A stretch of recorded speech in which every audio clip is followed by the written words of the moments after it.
In today's video, I want to show you 3 simple steps that can instantly make your miniatures look more defined and less flat. So with the boring base coats out of the way, let us jump straight into the first step, blacklining, also known as pin washing. This technique simply refers to tracing a dark line between the different elements of the model, in order to create strong separation between them. And as a result, the miniature becomes much easier to read on the tabletop. But to make this technique more approachable, I am combining the use of a cheap synthetic liner brush with a regular wash. Washes naturally flow into the recesses because of their fluidity. Therefore, they greatly reduce the amount of precision needed when tracing along the recesses. While the benefit of using a liner brush lies in its long bristles. Apart from maintaining a thin tip, they are capable of holding a larger amount of paint than the average brush. Because of this, the brush can deliver the wash smoothly in those long recesses without needing to stop and reload halfway. This blacklining becomes especially useful on models like this one, where there isn't a lot of small detail or visual noise, but rather large flat surfaces.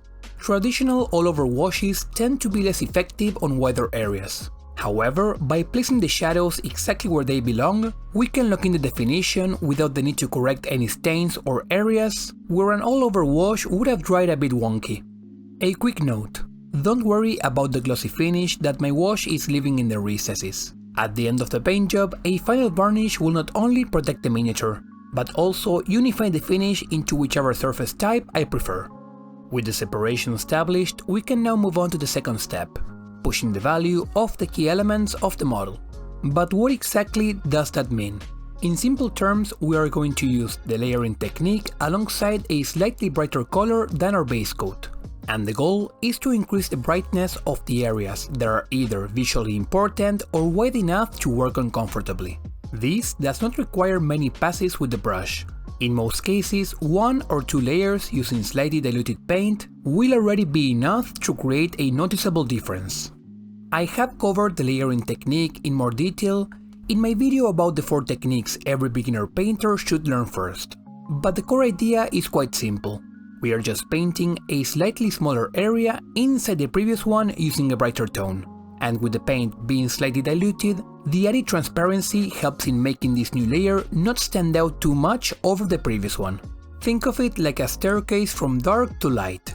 Of course, the more layers you applied and the more transparent your paint is, the smoother the final transition will look. However, that decision ultimately comes down to how much time you want to spend on the model.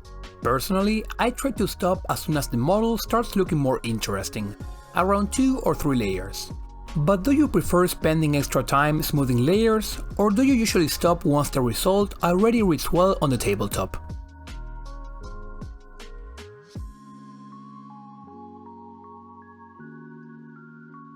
With step 2 finished, we now have a miniature where each element is clearly separated from the others. And what's more, those wider areas also start to show some sense of volume, which already makes the model feel far less flat than before.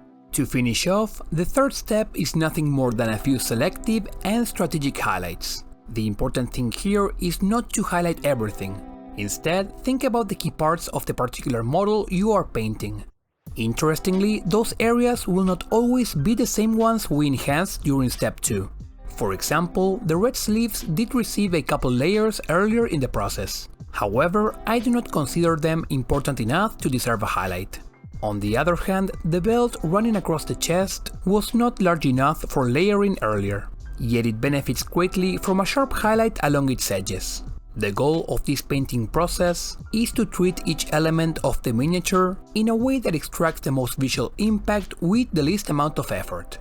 This kind of decision making naturally improves with mileage. Sometimes you might spend a bit more time layering an area that didn't need it, or perhaps highlight something that wasn't particularly important. But don't worry about that.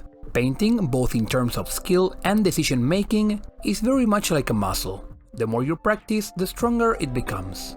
So long as you're enjoying the process and noticing even small improvements from one project to the next, you are already doing everything right.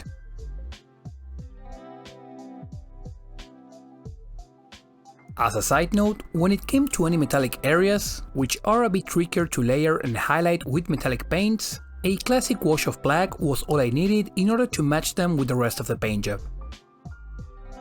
And with that, the miniature is finished. Thank you very much for watching. I hope these 3 simple steps were helpful and give you an easy way to make your own miniatures look better. If you enjoyed the video or found something useful in it, a like and a subscription are always greatly appreciated. But most importantly, I hope this encourages you to pick up a brush and enjoy some painting. Thanks again for watching, and I'll see you in the next one.